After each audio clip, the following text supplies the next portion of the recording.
Good evening, everybody, and welcome to tonight's Friar Forum, which is part of our Homecoming at Home series of events that will go through October. For those of you who don't know me, I'm Father Ken Sicard. I am the 13th president of Providence College. I just succeeded Father Brian Shanley on July 1st at a very interesting and challenging time. But one of the advantages of doing this remotely is that so many of our alumni and parents and students and faculty and staff will be able to participate, whereas otherwise they wouldn't have been able to join us tonight. And so I am delighted to welcome all of you, and I'm especially delighted to welcome our guests this evening, former Governors Chris Christie and Michael Dukakis. And Governors Christie and Dukakis have not only agreed to share with us their perspectives on the upcoming election, they've also shared something even more important because they've entrusted their son and granddaughter, respectively, to Providence College to be educated by us.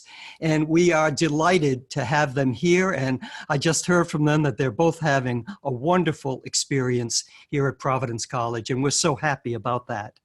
Now, Governors Christie and Dukakis are notably different in their politics, so I'm sure tonight's conversation is going to be very, very interesting, and we'll hear a lot of contrasting opinions from each of them. But our students will be reminded of engaging in the Dominican practice of the disputed question, and they'll feel like they're in class again. So, Governors, you honor us by your presence, and I am delighted to turn you over to our moderators, Dr. Joe Camerano, who's the chair of our political science department, and Julia Murphy, class of 21, who is a poli-sci major. I'm so looking forward to this, and thank you again for joining us. Thank you, Father. Thanks for having us. Thank you, Father Sicard. Welcome. We're honored to be here tonight to have a thoughtful discussion with two very experienced public servants, to ask them to reflect on their public service careers, particularly in these kind of strange times where a lot of people might be turned off.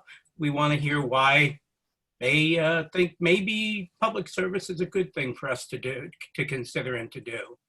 As you know, both guests are former governors of states that send a lot of students to Providence College, and not just from their respective families. Both of them have law degrees. The Honorable Chris Christie served as governor of the state of New Jersey from 2010 to 2018. He was active in local, state, and presidential campaigns since at least the 1980s. Governor Christie also served as U.S. Attorney for New Jersey from 2002 to 2008, where he oversaw several high-profile and very important prosecutions, including for corruption, public corruption. Before that, Christie was an elected member of the Morris County, New Jersey Board of Freeholders, which is essentially a legislative body for a county, from 1995 to 98. But his formal political career traces at least as far back as high school, when he served as class president at Livingston High School in New Jersey. And I actually went to college with some people who probably voted for him. The Honorable Michael Dukakis has the distinction of being the longest serving governor in the history of the Commonwealth of Massachusetts. He served from 1975 to 1979, when he decided, in what may be the most generous display of bipartisanship, to allow a Republican to try his hand at being governor. In 1983, he decided he had enough of that, and he served 2 additional consecutive terms, leaving office in 1991. In his time as governor, Dukakis built a solid reputation for what we public administration scholars call reinventing or right-sizing government. And he earned the distinction of most effective governor from the National Governors Association in 1986. And he has served as distinguished professor of political science at Northeastern University and as a visiting professor at UCLA for over 20 years. We are honored and delighted to have both Governor Christie and Governor Dukakis. Starting the conversation will be Julia Murphy. I want her to do most of the moderating. She's a senior political science major, varsity athlete, currently the only senior out of 62 poli-sci majors writing a year-long senior honors thesis. Julia is from Pittsfield, Massachusetts, where she lives when she isn't locked down in an off-campus apartment. And she has way too many honorifics to mention here. Instead, I'll simply turn it over to you, Julia, to begin. Thank you, Dr. Camarano, and thank you to both Governor Dukakis and Governor Christie for being here tonight. This is an extraordinary event for our community. We have over 700 people tuned in from home this evening, which is so remarkable, and we're very fortunate to have both of you as part of our extended Friar family. So, in thinking about where we might begin our conversation tonight, I thought it would make sense to kind of start from the beginning of your public life. So we'll start with you, Governor Dukakis. Can you speak a little bit about what is it that drew you to public service? How did you get interested in politics? And what has kept you in politics for as long as it has? I'll try to keep this brief, Julie. I may be a little windy. I was very fortunate. Both of my parents were Greek immigrants. My dad came over here when he was 15, my mother when she was 9.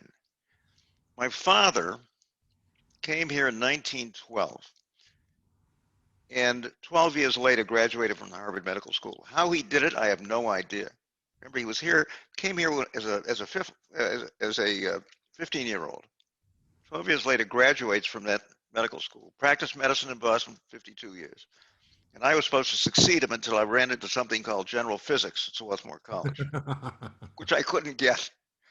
My mother came from Central Greece, came here when she was 9, family settled in Haverhill, which was a shoe town in those days, shoe manufacturing. And thanks to an elementary school principal named Stanley Gray, if you want to know where I got the middle name Stanley, it's for Mr. Gray. She was the first Greek girl, so far as we can determine, who went to college unescorted and went to Bates College in Lewiston, Maine, in 1921. Graduated Phi Beta Kappa in 1925. Because in those days, Greek girls did not go away to college. Became a school teacher, married my dad. So I was very fortunate.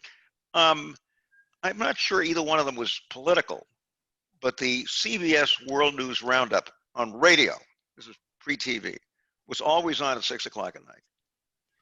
And for whatever reason, at a relatively early age, I got interested.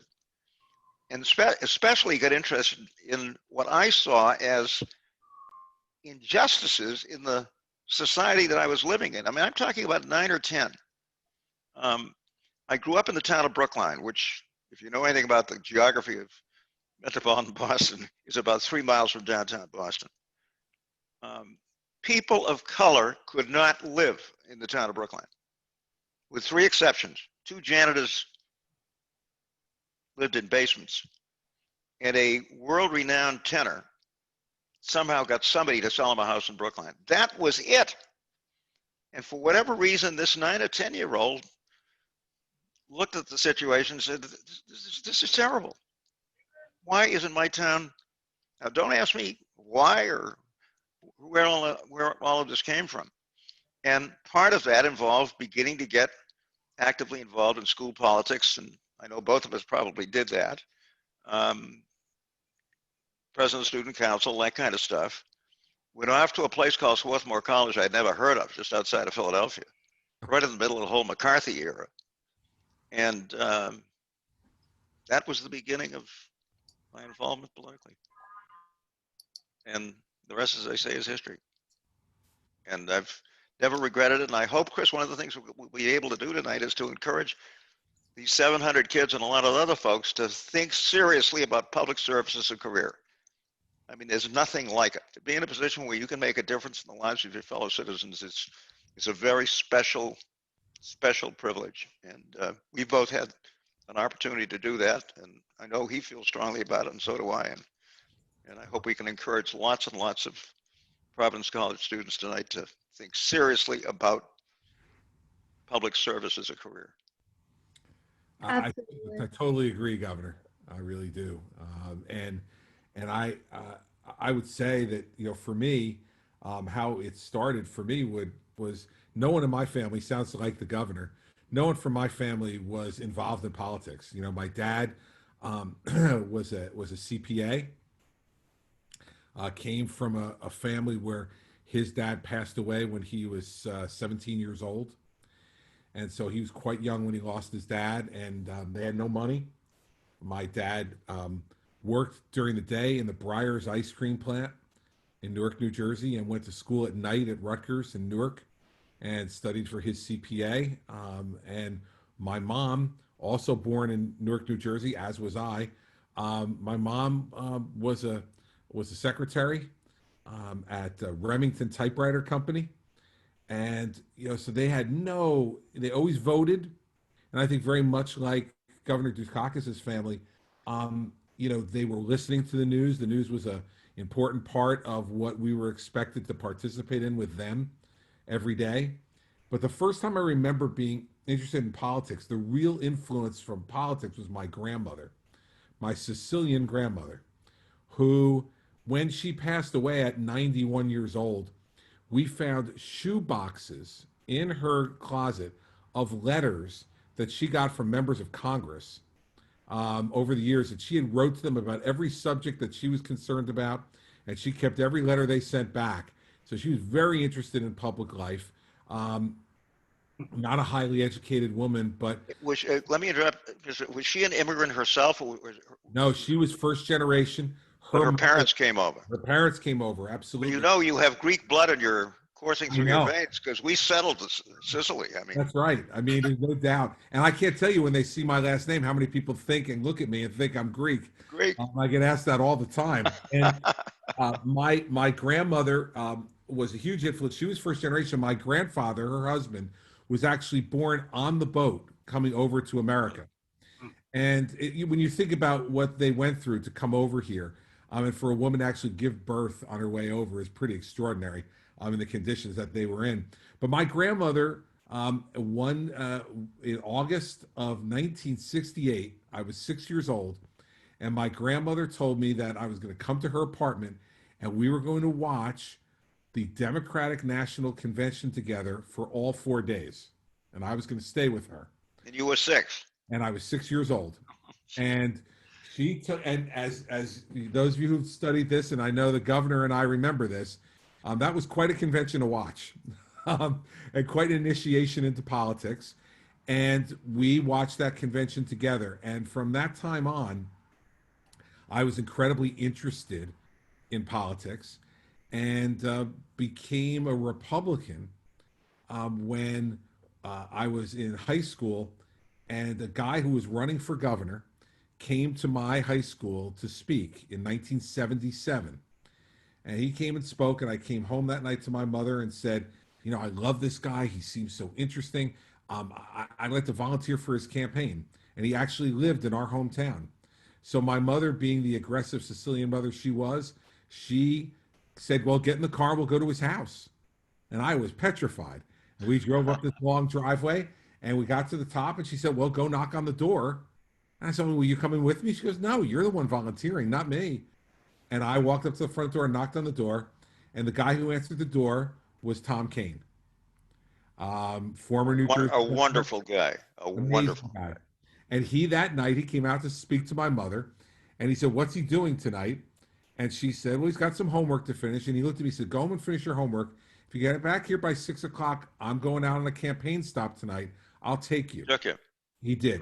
He took me to the VFW hall in Paramus, New Jersey, Bergen County. And I put the sheets of paper on each one of the chairs before people got there with his platform. He lost that race for governor in 1977 in the primary, but came back 4 years later.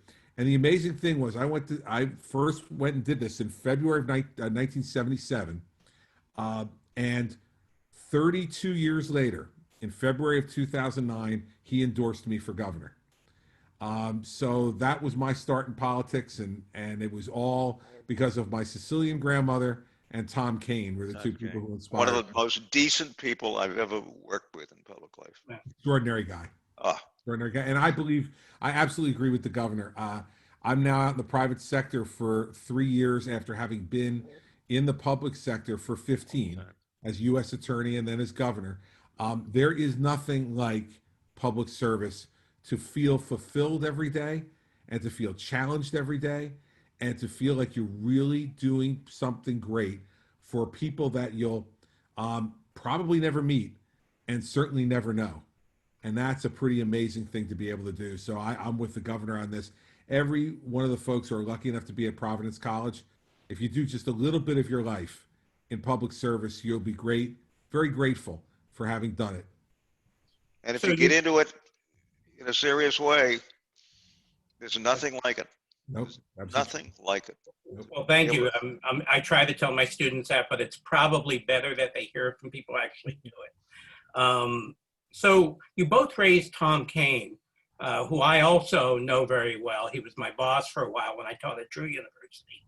And, you know, he is held up often as the best example of his generation of a governor who may have been in one political party, but was able to work closely with people on the other side of the aisle.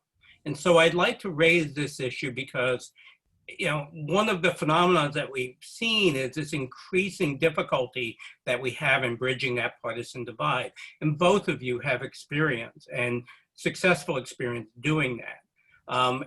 I'm wondering whether you could talk a little bit about how that's done these days and, you know, share some of your wisdom from the past, but maybe comment a little on how it can be done today. And, you know, Governor Christie, why don't you start? Well, listen, I'm unlike Governor Dukakis, who is a Democratic governor of what is predominantly a Democratic state, although he has a Republican governor right now, a friend of mine, Charlie Baker. I was a Republican governor in a very blue state in 2009. The state that Tom Kane won in 1981, significantly different state than the state that I governed in 2009. I had a completely Democratic legislature in their majorities for all 8 years that I was governor. The president of our Senate was the president of the Iron Workers Local in our state. And my first speaker was an African-American woman who is now the lieutenant governor of New Jersey, Sheila Oliver. What I did right after I was elected in 2009 was I unexpectedly dropped in as governor-elect on the Senate president. Now, his office is a 2.5-hour drive or so from where I live in New Jersey. So I just got in the car with the troopers and said, take me down to Senator Sweeney's office. I showed up unannounced. He was there. And we went into a conference room and I said to him, Steve, we need to make a decision now. Are we going to work together or are we going to fight each other for 4 years? Because I could do either one, but I'm coming down here because I want us to work together. And he was completely stunned that I had come down there. And he looked at me and he stood up, he put out his hand and he said, you came down here just to deliver that message? Then I'm with you. Let's work together. And we shook hands. And I did the same thing with Sheila Oliver. And I think the biggest key, and I think what is so missing from politics today, is that people don't develop personal relationships. You have to spend time with people on the other side of the aisle, and your own side of the aisle for that matter, but certainly the other side of the aisle, and develop a personal relationship. You know, I used to say to my staff all the time when a Democratic legislator would be doing something we didn't like or saying something we didn't like, and I'd say, call him down here, I want to see him. No, don't elevate him or her, you know, to do that, to come to the governor's office. No, don't reward bad behavior. And I'd say, no, bring him down. And I would sit and talk with them. And I'm sure Governor Dukakis experienced this when he was governor. They would sit down, those legislators, and they'd be looking around that governor's office thinking, oh boy, maybe someday it could be me. It's definitely a bit of a home field advantage. And they'd be looking around. But the other thing that I learned is it's much harder to hate up close. You know, when you're sitting in a room with someone, when you get to know them personally, when you learn about their spouses, their children, their schooling, their what got them to the point where they are now, it's a lot harder to hate up close. And I think the problem, especially in Washington, D.C. these days, the biggest problem is that no one stays there except for 3 days. They don't have dinner together anymore for the most part. They don't go out for drinks together. They don't socialize together. They're either on the airplane or on the Amtrak to get back on, you know, Thursday night and don't get back until Monday night. Personal relationships are so important because that's where personal trust comes from. And I think that was the key to my success. We did so many things in a bipartisan way in New Jersey in my 8 years because I worked hard on those relationships. And by the way, my friends on the other side of the aisle, they worked hard at it too. Because, you know, I wasn't always the easiest guy in the world to get along with. So, you know, we had moments where there was conflict. I'll give you one quick story and then turn it over to the governor. At one summer, I was in, right after the budget, in a horrible argument with the Senate president over line item vetoes that I had done to the budget. And he was very angry and went public about how angry he was, and he wouldn't return any of my phone calls. And I went to do an event, a Green Acres event. The governor, I'm sure, did plenty of these in Massachusetts, where I was preserving some farmland, and we were going to do a press conference there. And it was one of the hottest, humidest, most humid days of the summer. And I have asthma, and I had an asthma attack. And they had to rush me to the hospital. It became national news. And I'm in the hospital, and the Senate president calls me to leave what he thinks is going to be a message on my cell phone. But I actually was feeling fine, and my cell phone was there, and I answered it. And I said, "Steve?" And there was silence on the other end of the phone. And he said, "Oh, Governor, are you okay?" He said, "I mean, I have to tell you, all the rest of this stuff is just bullshit." He goes, "You're not going to die, are you?" I said, "No, Steve, I'm not going to die." He goes, "Listen, when you get out of the hospital, let's go out for dinner and let's just settle all this stuff, okay?" Now, Steve called me because he was personally worried about me. That wouldn't happen if we didn't have a personal relationship. And we then went and had dinner 4 nights later. We settled our differences. I gave him something that he didn't think I'd give him that he wanted. He was happy. We moved forward in a positive way.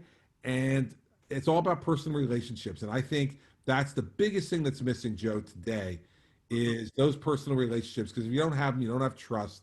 And if you don't have trust, you're not willing to make a deal with someone you don't trust. Yeah. Why is that happening? Well, I think Governor Christie actually is onto something. There's a prominent, one of my distinguished mentors, Ross Baker at Rutgers, wrote a book back in 1980 entitled Friend and Foe in the U.S. Senate. And he discussed the importance of these informal relationships that create opportunities. And that's a really important missing element now, that they're just not mingling. They're not even, they go and work out at the gym, but they don't play basketball together. They don't play softball together except in some big giant annual event. And so these informal ties are missing. And so it is indeed, as the governor said, hard to hate up close. Well, if you're not up close to someone, it's a whole lot easier to hate. I think that's kind of what we've seen. And there are other factors as well, but I think that's an important element. What about your experience, Governor Dukakis? Well, I'll try to keep this reasonably brief, but it's a long one. So I was elected, Chris, for the first time to the legislature in 1962. Massachusetts was one of the 3 or 4 most corrupt states in the country at the time. I mean, I'm not kidding.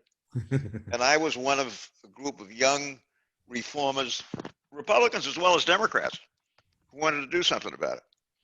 And we worked together for 8 years and cleaned that place up. I mean, it was hard stuff. I was not beloved, let me tell you, by the regulars of either party. Okay, so we work at it. We make some real progress. And in 1974, I run for the governorship. Not with great support. A lot of folks in that building. And I win. The state was in terrible shape, economically and otherwise. And we worked our heads off and took a 12.5% unemployment rate and dropped it to 5 in 4 years. And I'm feeling pretty good. And I'm about 40 points ahead in the polls with 5 weeks to go. And a guy named Ed King, Joe, a Democrat, he subsequently became a Republican. But anyway, runs. Nobody gives him a shot. I think a lot of my folks were a little too overconfident at that point because we'd overcome a lot. And he beat me. In a primary, Governor? In a primary. Think about it. Talk about humiliation. Well, okay. So I'm not one of these guys who blames other people. I said, Dukakis, you thought you were doing well. People thought you were doing well. You must have screwed up somehow. And I spent the next 2 or 3 years before I decided, only after a lot of thought, to challenge this guy who had beat me in that election. But we did things a little differently. I mean, we worked the grassroots, we were at it, and I became a much better listener, Chris, the second time around. And one of the things you discover is that, for one thing, listening is a lot less tiring than talking. And secondly, you learn things. You know, And I'm sorry, I didn't mean to interrupt. Go ahead. no, it's okay. And I'll try to wrap this up. And I not only became a better listener, and not only defeated the guy that had beaten me in that primary, but subsequently won fairly easily in the final. But it struck me that maybe, and I'm sure you went through the same thing, Chris, maybe as governor, I might ask people to come together and see if we could solve some problems together. Together. Even people who had not been supporters of mine. And that included some Democrats.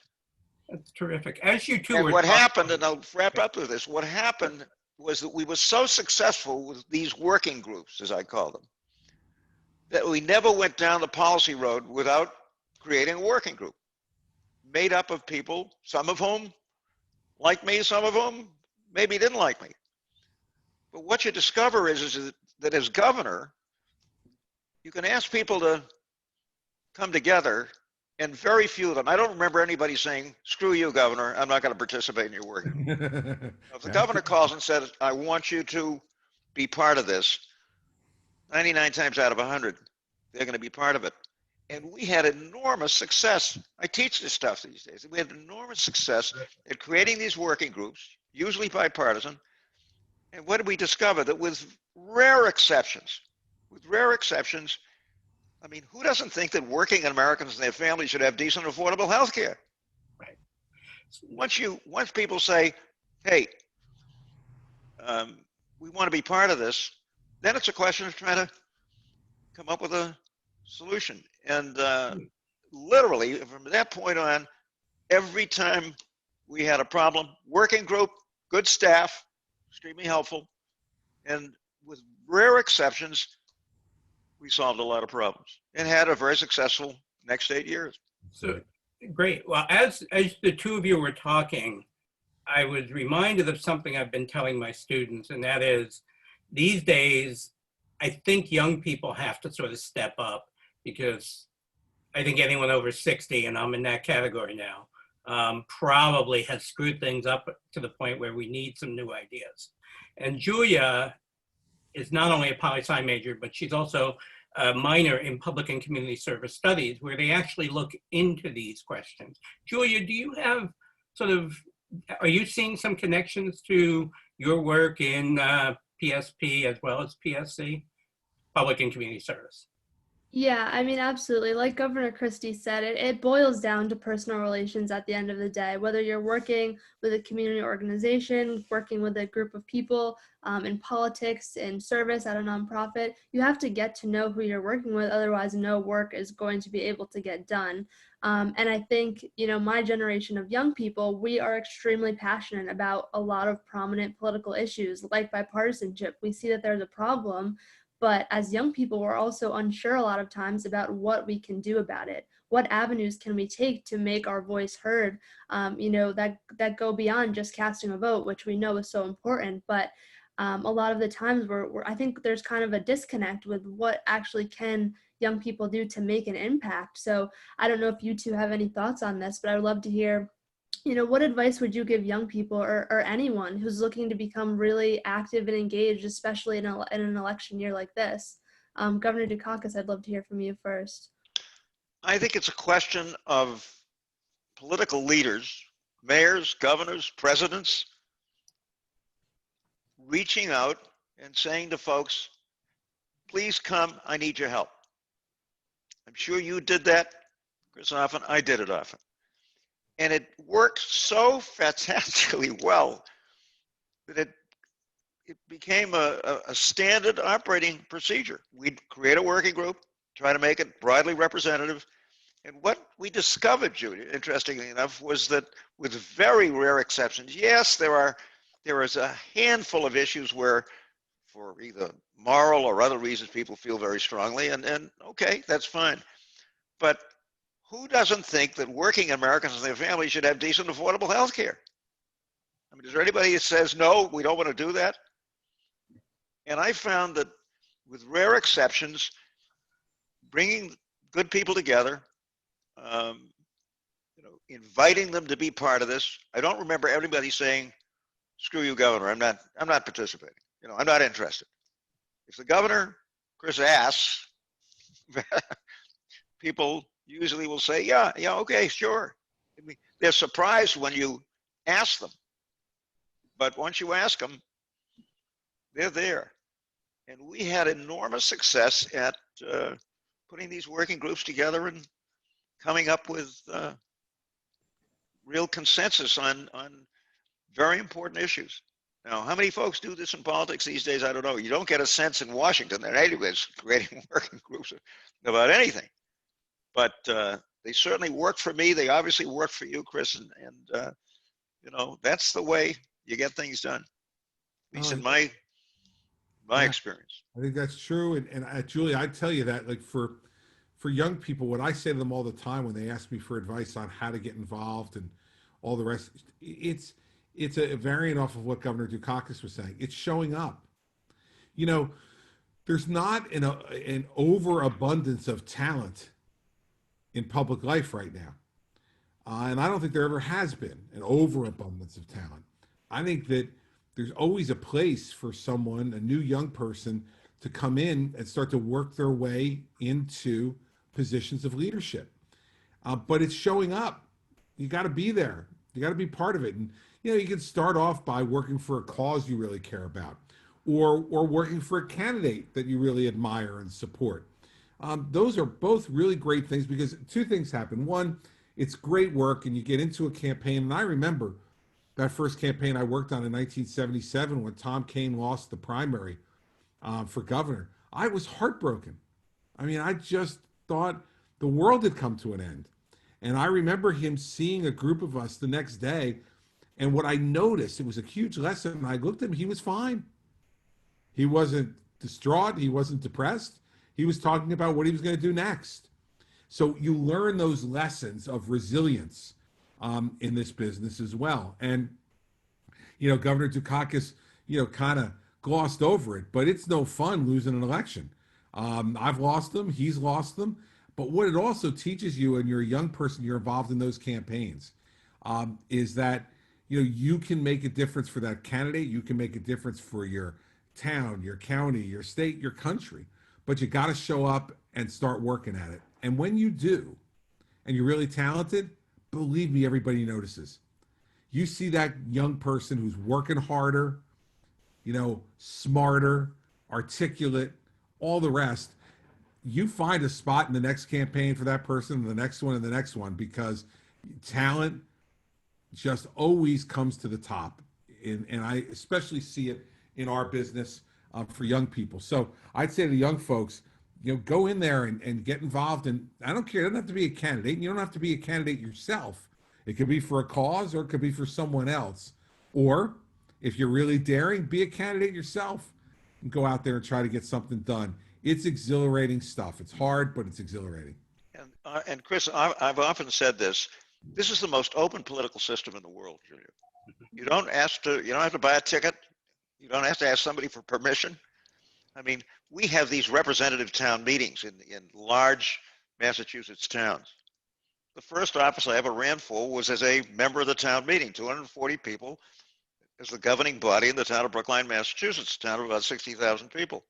What did I do? I printed up some cards, went out and rang every doorbell in the precinct, stood in front of the polling place for 13 hours and got elected.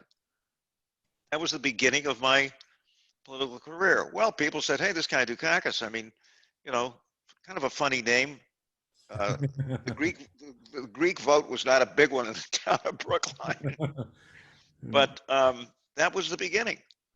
And then gradually, other people kind of recognized that maybe this is somebody that they should help. Forget about support, just involve. Yeah. As Chris said, and before you know it,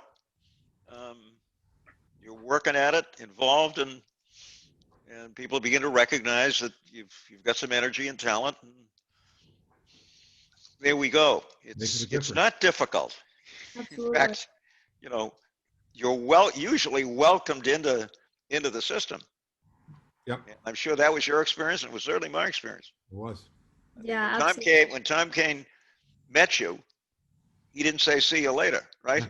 Put me in the back of his car.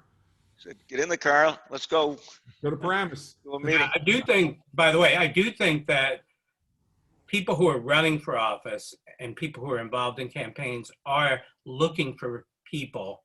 They're actually recruiting young people because that's how everybody I know who's gotten into politics is somebody saw them and decided to mentor them. So I think that's important. Now, Julie, is it time that we go to the questions from the people sort of listening in? Yes, so we're going to pivot a little bit. We had a really high number of submissions from the audience tonight. They have some questions they'd like to ask you both. So we'll kind of do like a little bit of a lightning round, but there's a lot of really good stuff. So one of the questions coming from one of our Providence alumni from the class of 2012 was, how do you think COVID-19 has altered the landscape for governors in terms of how they utilize their power? Governor Christie, would you like to take a stab at that one? Sure. Listen, in a state of emergency, governors have extraordinary authority. And really the question is, how do you want to use it? And are you perceived to be using it effectively? We had this with Hurricane Sandy in 2012, and it was the second worst natural disaster in the country's history. If people think you're being reasonable and transparent with them, they're going to want you to take charge as a governor. And that's what makes this job, the job of being a governor, one of the best ones, because you can really, really have an impact on people's lives, and people also want you to do it. They want they look to the governor to make those decisions. So I think in COVID it's very much the same thing, although even more complicated than a natural disaster because it's an ongoing disaster. It's like another little bit of the hurricane comes every day. Where with Sandy, it all came in one day, and then you had to deal with the aftermath. I just add one other thing to what Chris said. Picking good people is the most important thing you'll do as a chief executive. And we happen to be governors of states with a lot of talented people. Yep. Who I think will respond, Chris, to a governor who says, "Hey, I need you." Yep. But it's so important. I don't want to get into the current political situation in Washington or any other place, but you don't get a sense that people are looking for highly talented folks. And let me tell you, I had, and I'm sure you did too, Chris, I had great people working for me. But let me tell you, without them, No. you can make a million speeches, but you're going to get killed when it comes to performance. You're darn right, Governor. And listen, it is the single most difficult thing you do and the single most important thing you do. Yeah. Yep. No question about it. Yep. No question. Absolutely. So this next one kind of touches on a really hot topic in our nation right now. It comes from a parent from the class of 2021. So because the next presidential election is right around the corner, do you believe the next elected president of the United States, in order to represent the will of the American people, should have the right to nominate the next Supreme Court justice? Governor Dukakis, why don't you start us off with this one? Well, I'm a little conflicted on it. I mean, I thought what happened to Merrick Garland was outrageous. On the other hand, there comes a point, I think, when you're really very close to the process of appointment, and in this case, a presidential campaign, where it may make more sense to say, okay, let's hold it. Let's see what happens. If the incumbent is reelected, not a problem. If he or she is not, well, raises interesting questions. And I would say this, no matter who the president is, no matter what party controls and so forth. But for at least a substantial period of time until fairly close to the election, look, it's the president's responsibility to go out and pick good people, especially when it comes to judiciary, and for the Senate to do its job. But at some point, and I can't tell you at this point, I haven't really kind of thought through this as thoroughly as I should have. There comes a point when I think maybe no matter who the president is, you back off, wait until the election is held. If you're reelected, you're fine. If you're not, well, got a different choice. set of circumstances. You know, Chris, I don't know how you feel about this, but I think it goes back to the point Joe was making earlier about the bipartisanship. It wasn't that long ago, Governor. 1986, Antonin Scalia was confirmed 94-0. my classmate at Harvard Law School. There you go. Pretty amazing, right? And then yet you had Ruth Bader Ginsburg confirmed 93-4. These are people who have very strong views on one side of the philosophical spectrum or the other, and people just made these decisions based upon the merit, the qualification of the person in front of them. We have come to such, and I think it really started with Robert Bork and went on from there, and people hold grudges over decades in these parties, and you saw it happen with him. You saw it happen, with Robert, with Harry Reid changing the votes on the filibuster for circuit court judges because he didn't like what Republicans were doing there. Republicans then changed it for Supreme Court justices. And when you get rid of the filibuster, it doesn't force anybody to have to pick someone who can reach across the aisle and get votes. Now all you have to do is get to 50 or 51, depending on who's sitting in the vice president's chair. So in this current context, I'm okay with them doing it because I think it's become so divided that, well, what's good for the goose is good for the gander. It's going to come back to get you later on. And I no doubt the Democrats will lie in wait for their opportunity to do it. I don't like that. I don't approve of it. But I think both parties have contributed to this really rancorous conduct. And it doesn't make our country better. It really not only that, Chris, you never know what these folks are going to do. No, you and I know that. We look at the current chief. Yep. Very conservative guy, but he's become a kind of consensus builder. Yep. I mean, a peacemaker of sorts. And I think it's because he feels a very strong need to do that as the chief. So I appreciate everything you're saying, but I do have a question. I'm reminded of Mahatma Gandhi's saying, an eye for an eye makes the whole world blind. And I'm wondering when this sort of appointment mess stops, because, I tell my students, look, there's a constitutional right to confirm the current appointment before the election, after the election, the Constitution allows it. But just because you have the liberty to do something doesn't mean you should do it. That there's a liberty license distinction that Edmund Burke talked about. And I'm really worried that tit for tat will lead to court packing. Well, listen, I'm concerned about it too, Joe, and I think this is where presidential leadership comes in. And I think that, whoever the next president is going to have to really think about how they want to proceed from here. Because, and I did this as governor, we had a lot of fights over our Supreme Court with the Democratic Senate and the Republican governor. But I filled every one of those seats ultimately and got them all confirmed. Now, they weren't always my first choice, but they were consensus choices that were able to get done. And good people. And yes. Good people. I remember looking at the folks who were being appointed to the state Supreme Court in New Jersey, and they all seemed to me to be, as best I could tell, I wasn't spending an enormous amount of time on this, but you were able to attract some really good people, and so were your predecessors. We looked at the Jersey Supreme Court with a good deal of respect and admiration. It's always had a great reputation, and in the end, we were forced to reach consensus. And I think, though, I didn't have to reach consensus if I didn't want to. I could have continued the fight, but I think that it's about executive leadership. And in the end, we're going to need a president who's willing to say, enough of the nonsense now. We're going to work together to do this. And that takes some guts, because the people in your own party, a lot of them aren't going to like hearing that.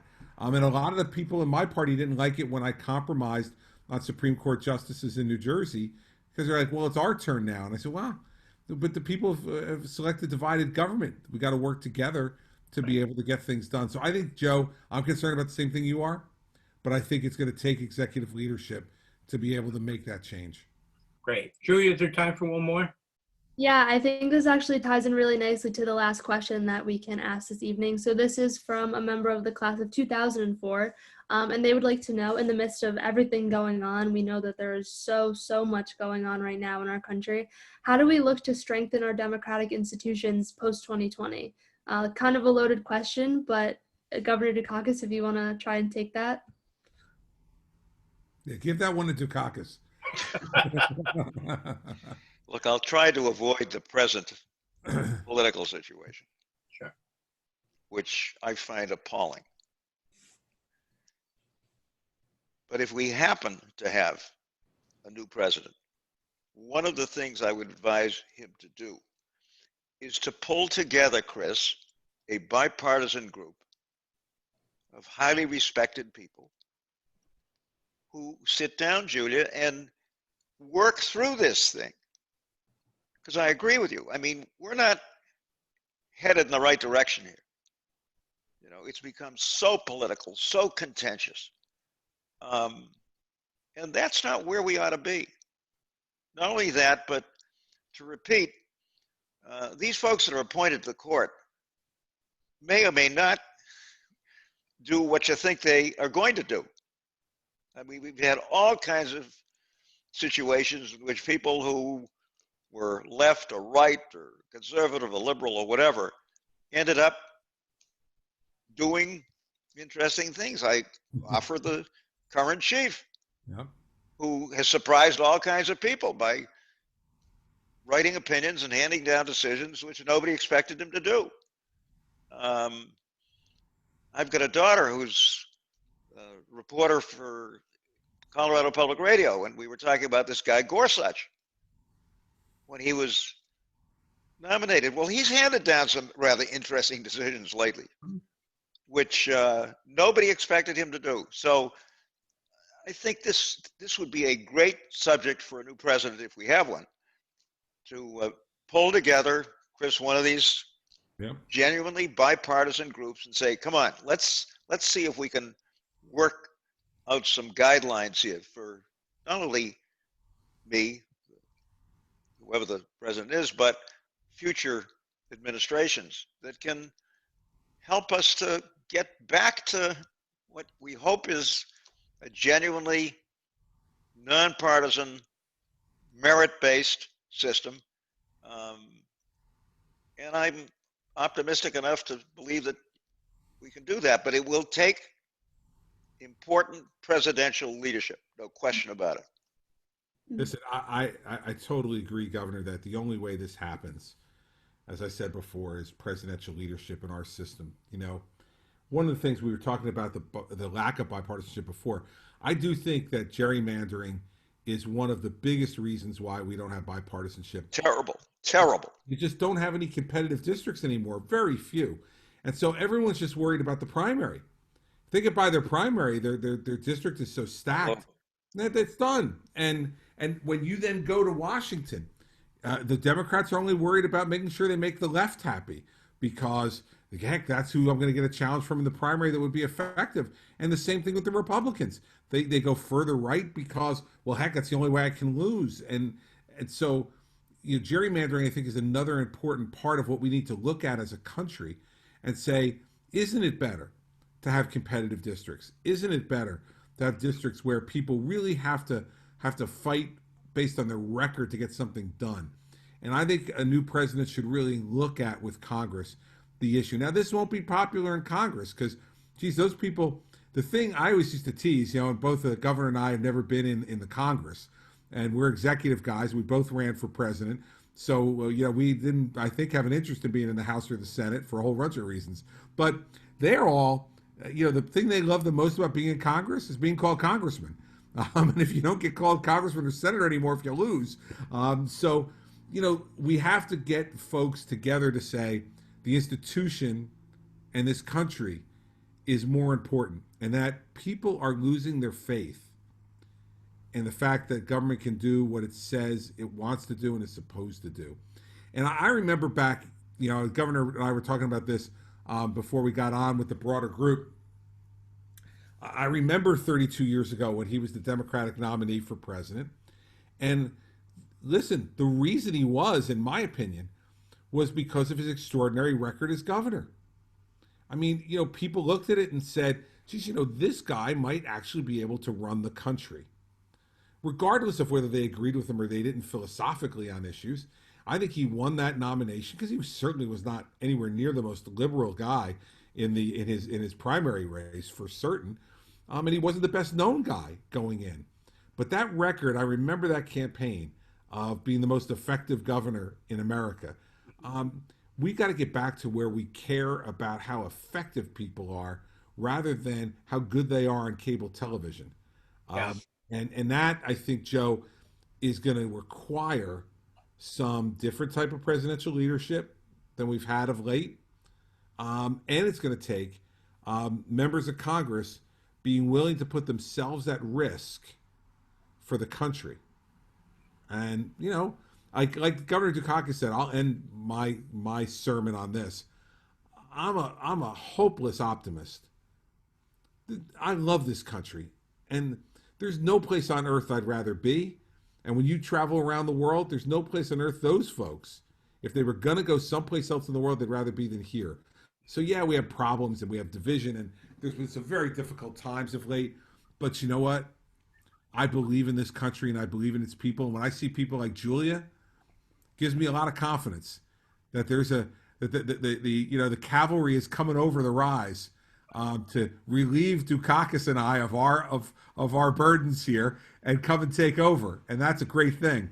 And Julia, it's now your burden to focus on substance over style, because that's what they were just talking about, that you need to be substantive and not symbolic. And that's what I try to tell my students. We need substantive. And that also requires that we as citizens engage, and we engage substantively, not stylistically. Since I'm the Republican on this call, I will say this. I ran in 2016 for president. And I laugh now when I hear leaders of the media in this country bemoan the fact that Donald Trump is president, because they made him. I'll tell you one story. I was sitting in, and I'm sure Governor Dukakis had this experience, sitting in that Marriott in Des Moines after 3 town meetings and getting up there, no room service, ordering a Domino's pizza. And I turned on the TV set, and CNN was doing an hour-long live feed of Donald Trump's speech from Alabama. I had met 900 people that day in 3 town hall meetings. Donald Trump was getting to 900,000 on that. And so I remember seeing Jeff Zucker after Trump won. And he said, "This is your fault. You endorsed him after you dropped out of the race." And I said, "Doctor, heal thyself." And so, the media also has to be a part of this in our country the way it is now. They have to be willing to reward the right things. And Joe, they haven't been. And a guy like Mike Dukakis, I'd say today, would have much less a chance because of this media of being the Democratic nominee for president than he did 32 years ago. Without a doubt. We are out of time, but again, I think that we've come to a pretty good consensus that we need to understand that public service is serving others, it's not serving ourselves. I think we need to understand that we have to step up, and that sometimes means going out of our comfort zone. I think everybody who's watched Julia understands we need to let younger people sort of into this, because they have a different perspective that isn't quite as destructive as my generation, which is the late baby boomers. And the only way to do it is for all of us to realize being a citizen isn't like being a consumer, it's being a citizen. And so I had a fantastic time. I appreciate the time that you've spent with us. Wonderful thoughts, and I'd like to thank you. Joe, can I say one other thing? Don't let anybody tell you that you can't do the job with integrity and honesty. Yeah, you better plan to live moderately. If you want to make a lot of money, don't go into politics. That's right. But there's nothing like it. the satisfaction that the governor and I have talked about tonight is huge, and it's an incredible life. Yep. We encourage all of you to take it seriously and get involved. We do. And Great. I want to say, Joe, thank you for giving me the opportunity to spend this last hour with Governor Dukakis. He is an extraordinary public servant. And gosh, we said we couldn't believe we hadn't met each other up to this point, but we haven't. Yeah. It's an honor. I've watched him. He was an extraordinary leader. And, having run for president too, it ain't easy. And for somebody like him to have gotten his party's nomination and been able to run the state that he did the way he did, Governor, it's an honor to be with you tonight. And Yeah. I feel the same way, Chris. A Greek and an Italian That's right. working together. I mean, Keep it going. what could be better than that? Nothing better. And I didn't even get a chance to tell the story of my research assistant who saw you painting mailboxes in Brookline once. Well, But anyway, but thank you. I hate graffiti. Yeah, Not a secret. I hate graffiti. That's a true story. Like Yeah, that's a Sam, who is from Brookline, saw you painting a mailbox. can't So stand thank it. you so much. It's been a wonderful time. And Julia, thanks. Do you have any parting words, Julia? Thank you. I would just say thank you both for your time tonight, your stories. I think that's one of my favorite parts about politics is just hearing those stories about the personal relationships you've made along the way. And to any of my fellow students out there, I think what we can walk away from tonight is show up, surround yourself with good people, and be willing to do the work, because it's on us now to kind of continue the work of the people that have come before us. So thank you both so much for your time. It was great to be with you tonight. So thank you.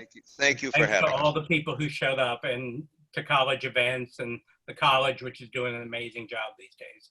So thank you very much. Enjoy the rest of your weekend. Thank you, Governor. Take care. Thank you, Governor.